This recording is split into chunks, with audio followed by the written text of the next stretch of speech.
जय हिंद साथियों, बहुत बहुत स्वागत है हमारे यूट्यूब चैनल में। साथियों, आज की इस वीडियो में हम बात करने वाले हैं कि general awareness railway group D में 2025 में जो भी विद्यार्थी जो भी स्टूडेंट पेपर देंगे रेलवे ग्रुप डी का, तो यह वीडियो उनके लिए बहुत इंपॉर्टेंट है। जी हाँ साथियों, परीक्षा में पूछे जाने वाले प्रश्न हैं। हो सकता है यह प्रश्न आपकी परीक्षा में फिर रिपीट हो। तो साथियों चलिए हम मोस्ट इंपॉर्टेंट प्रश्न जीके एंड जनरल अवेयरनेस के प्रश्न, कुछ महत्वपूर्ण प्रश्न रेलवे ग्रुप डी के बताते हैं। तो साथियों आपके सामने एक पहला प्रश्न आ रहा होगा कि पुष्कर मेला कहाँ लगता है। आपके पास चार ऑप्शन दिए गए हैं, जयपुर में या अजमेर में या कोटा में या जैसलमेर में। तो साथियों पुष्कर मेला कहाँ लगता है, तो इसका सही उत्तर हो जाएगा अजमेर में पुष्कर मेला लगता है।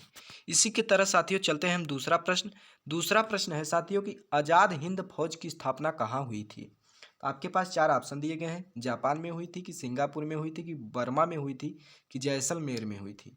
तो साथियों आज़ाद हिंद फौज की स्थापना जो कि तुम्हारा सिंगापुर में हुई थी। इसी की तरह नेक्स्ट प्रश्न चलते हैं साथियों। तीसरा प्रश्न हमारा है कि डिमांड ड्राफ्ट को क्रॉस क्यों किया जाता है। डिमांड ड्राफ्ट को क्रॉस क्यों किया जाता है। भुगतान बैंक खाते के द्वारा ही किया जा सके, या भुगतान काउंटर से किया जा सके, या भुगतान तुरंत किया जा सके, या उपयुक्त में से कोई नहीं।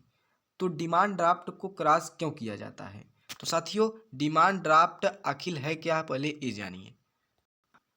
साथियों डिमांड ड्राफ्ट जब बड़ी रकम ट्रांसफ़र की जाती है तो वह एक साधन है बैंकों का, तो वह क्रॉस क्यों किया जाता है, तो इसका सही उत्तर हो जाएगा भुगतान बैंक के खाते द्वारा ही किया जा सकता है क्या, डिमांड ड्राफ्ट। साथियों चौथा प्रश्न क्या है कि चौथा प्रश्न है एड्स नहीं फैलता है किससे।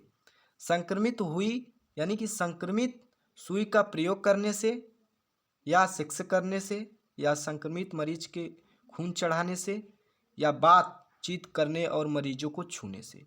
तो इसका सही उत्तर हो जाएगा साथियों ऑप्शन नंबर डी, बातचीत करने और मरीजों को छूने से एड्स नहीं फैलता है। अब चलते हैं साथियों नेक्स्ट प्रश्न। हमारा पांचवा प्रश्न क्या कह रहा है कि निम्नलिखित में से किससे ऊन प्राप्त नहीं होता है। सूअर से, खरगोश से, बकरी से, भेड़ से। तो जो कि इसका सही उत्तर हो जाएगा सूअर से ऊन नहीं प्राप्त होता है। इसी में साथियों नेक्स्ट प्रश्न चलते हैं। नेक्स्ट प्रश्न हमारा क्या है, सेल क्यों प्रसिद्ध है। सेल क्यों प्रसिद्ध है, स्टील उत्पादन के लिए, कोयला उत्पादन के लिए, या लोहा उत्पादन के लिए, या अभ्रक उत्पादन के लिए। तो इसका सही उत्तर हो जाएगा साथियों स्टील उत्पादन के लिए सेल प्रसिद्ध है। नेक्स्ट प्रश्न चलते हैं साथियों। हमारा सातवां नंबर प्रश्न क्या है कि ओबीसी का पूर्ण रूप क्या है। Outer blank caste, over blank caste, या अदर बैकवर्ड क्लासेस, या अदर बैकवर्ड कास्ट। तो साथियों ओबीसी का पूर्ण रूप होता है कि अदर बैकवर्ड क्लासेस। तो साथियों इसी की तरह हम नेक्स्ट प्रश्न चलते हैं। 8 नंबर प्रश्न क्या कह रहा है हमारा कि सती प्रथा का सर्वाधिक विरोध किसने किया था। राजा राम मोहन राय ने, या रामकृष्ण परमहंस ने, या हेनरी विवियन डेरोजियो ने, या केशव चंद्र सेन ने। तो साथियों सती प्रथा का सर्वाधिक विरोध करने वाले व्यक्ति राजा राम मोहन राय जी थे। अब इसी की तरह नेक्स्ट प्रश्न चलते हैं साथियों। 9वां प्रश्न क्या है हमारा कि अंतिम मुगल शासक कौन था। अंतिम मुगल शासक कौन था। बहादुर शाह जफर था, या औरंगजेब था, या जहानदार शाह था, या अब्दुल्ला खां था। तो साथियों अंतिम मुगल शासक जो कि बहादुर शाह जफर था। इसी की तरह नेक्स्ट प्रश्न चलते हैं साथियों। 10वां नंबर प्रश्न हमारा क्या कह रहा है। 10वां नंबर प्रश्न है कि गोधरा कांड किस लिए प्रसिद्ध है। गोधरा कांड किस लिए प्रसिद्ध है। भूकंप के कारण, या रेलगाड़ी में लोगों को जलाए जाने के कारण, या मुख्यमंत्री का क्षेत्र होने के कारण, या उपयुक्त में से कोई नहीं। तो गोधरा कांड किसके लिए प्रसिद्ध है साथियों।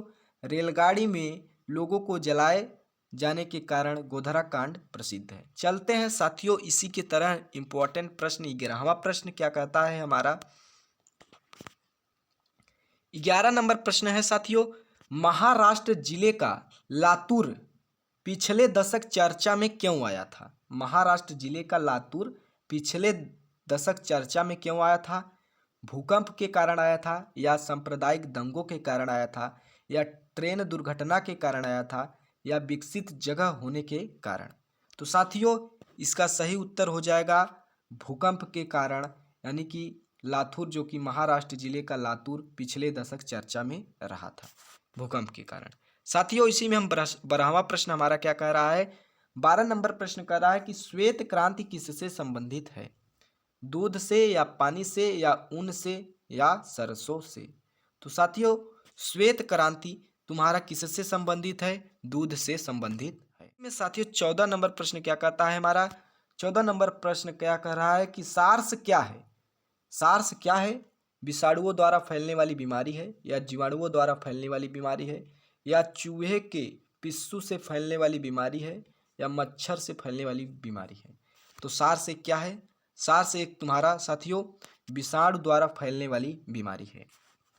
अब नेक्स्ट प्रश्न साथियों 15 नंबर प्रश्न क्या कह रहा है हमारा कि मंडल कमीशन किस प्रधानमंत्री के कार्यकाल में लागू हुआ, मंडल कमीशन किस प्रधानमंत्री के कार्यकाल में लागू हुआ।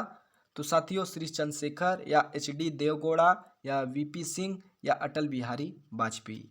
तो साथियों इसका सही उत्तर हो जाएगा VP सिंह, यानी कि मंडल कमीशन उनके प्रधानमंत्री के कार्यकाल में लागू हुआ। अब इसी में साथियों 16 नंबर प्रश्न क्या कह रहा है कि निम्नलिखित में से किस राज्य की सीमा समुद्र तल को नहीं छूती है, गुजरात, तमिलनाडु, मुंबई या पंजाब। तो निम्नलिखित में से किस राज्य की सीमा समुद्र तल को नहीं छूती है, तो इसका सही उत्तर हो जाएगा ऑप्शन नंबर जो कि डी पंजाब। साथियों इसी में 17वां प्रश्न हमारा क्या कह रहा है, 17 नंबर प्रश्न कह रहा है कि क्षेत्रफल की दृष्टि से भारत का स्थान कौन सा है, पहला है या पांचवा है या छठवां है या सातवां है। तो साथियों क्षेत्रफल की दृष्टि से भारत का कौन सा स्थान है, तो सातवां स्थान इसका है भारत का क्षेत्रफल की दृष्टि से। इसी में साथियों 18 नंबर प्रश्न हमारा क्या कह रहा है कि जाकिर हुसैन का संबंध किससे है, सितार से है या तबला से है या बांसुरी से है या मृदंग से है।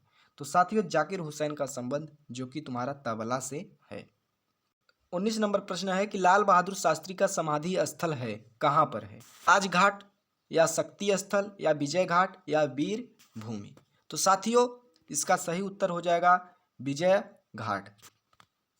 अगला प्रश्न है साथियों 20 नंबर प्रश्न, इस वीडियो का लास्ट प्रश्न साथियों 20 नंबर प्रश्न 20वां कह रहा है कि स्वेज नहर जोड़ती है लाल सागर से भूमध्य सागर को या कैरोबियन सागर से प्रशांत महासागर को या उत्तरी सागर और बाल्टिक सागर को या ईटी झील और मिशिगन झील को। तो साथियों स्वेज नहर किसको जोड़ती है, लाल सागर से भूमध्य सागर को स्वेज नहर जोड़ती है। तो उम्मीद है साथियों 20 प्रश्न हो चुका आज की इस वीडियो में, बस इतना ही। तो मिलते हैं नेक्स्ट वीडियो में साथियों। चैनल पर नए हो तो चैनल को सब्सक्राइब करें क्योंकि हमारे चैनल पर आपको इसी तरह का वीडियो मिलेंगी। वीडियो पसंद आया तो प्यारा सा लाइक करें। धन्यवाद।